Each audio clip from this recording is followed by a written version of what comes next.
Good morning, Mets fans, and welcome to a Thursday edition of Driving with Mr. Met.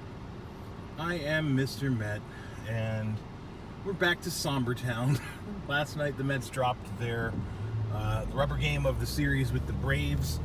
In their last 11 road series, I read this morning, their record is 0-9-2, which means they split 2 4-game sets, or perhaps a 2-game set as well. But bottom line is, the Mets aren't winning on the road, and that's a departure from what we've been used to seeing over the past few years, where they've seemed to have better road performances than home performances.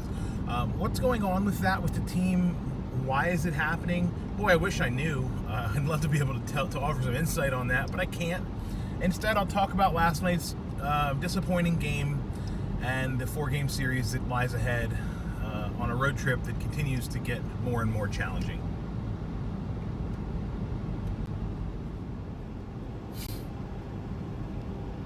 The Braves beat the Mets last night 7-2. The final score, of course, not exactly indicative of the kind of game that was played. It was a tight game through 5 innings.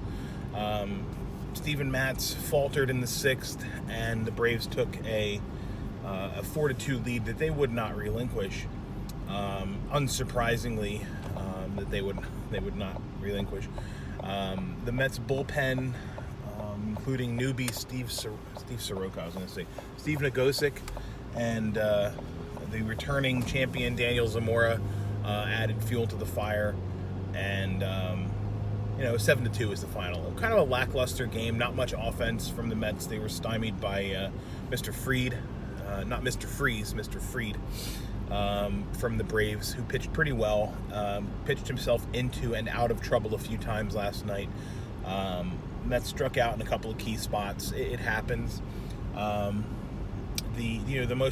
most glaring thing that jumps out from last night's game was that the fact that Fried was pitching so well, the Gary DeSarcina send of J.D. Davis on a ball that wasn't hit deep to right field, that was fielded really cleanly in relatively shallow right field, and it resulted in Davis being out by like 15 feet at the plate.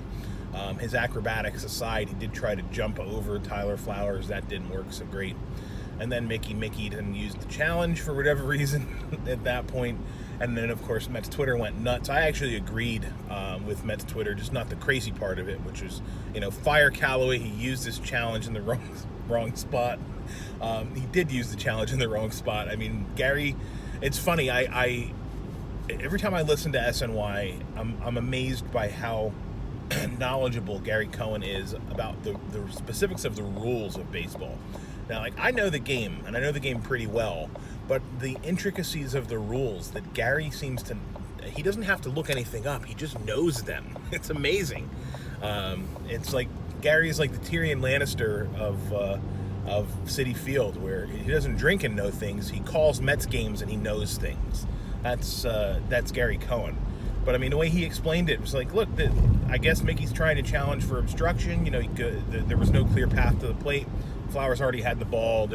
That's the rule. And I mean, he said that on the spot. It's another thing that makes Gary Cohen so fantastic as a broadcaster. Regardless, the Mets lose the game. Steven Matz throws 2 hits, allows 2 hits through 5 innings before giving up a home run to Rat Tail Donaldson, who trots along the bases. Like I didn't think I would dislike Josh Donaldson. Not a fan. Not a fan of the Josh Donaldson. Don't like his hair. Don't like his moxie. Don't like anything about him. Don't like him. Go back to Toronto. I didn't have to see you then. So the Mets fall to 8.5 games out of first place. But most importantly, perhaps, but back to 4 games under 500. Most importantly, perhaps, they fall to 4th place in the National League East. And that's the concerning part. The Nationals had dug themselves such a deep hole early in the season, and the Mets have let the Nationals catch them. I mean, it's awful. It is awful. The Nationals are now in 3rd place. The Mets are in 4th. And, the Mets have Walker Lockett pitching tonight in Noah Syndergaard's spot in Chicago at Wrigley. where if you heard again on the broadcast last night, it's going to be cold and windy, so great time to be pitching. I'm most excited to see Pete Alonso try to cut a home run through the wind in Wrigley. That's going to be fun to watch. But Mets start a 4-game set with the Cubs tonight, followed by an afternoon game tomorrow, a 2:20 start, which is very odd for a Friday. I don't know why that is the case, but I will actually more than likely not be able to watch tomorrow's game. I'm off of work tomorrow, and I'll be at an amusement park with my kids, so I'll be checking the score, of course, depending on how good the cellular service is in the park.